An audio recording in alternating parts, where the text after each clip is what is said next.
Ministre, Monsieur Corbière, vous avez la parole.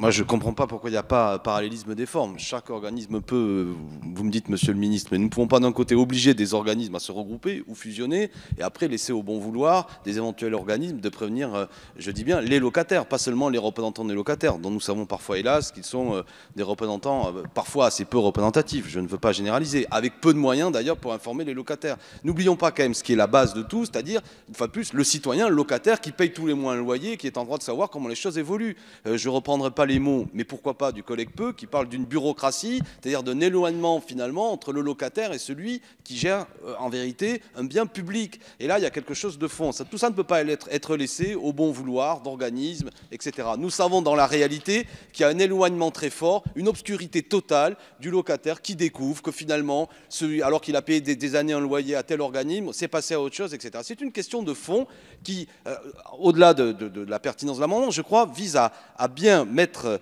de manière réelle le fait que, avant tout, ce sont des organismes qui ont caractère public, collectif, dans lequel le locataire doit rester un acteur.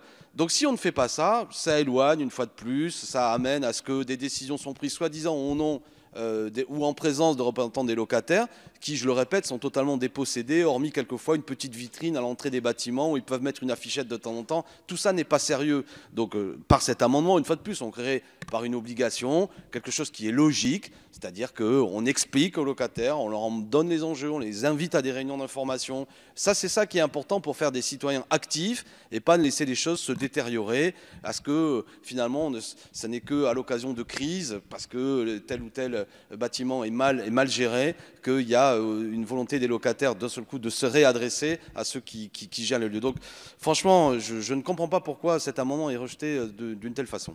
Merci Monsieur Corbière. Monsieur Letchimy.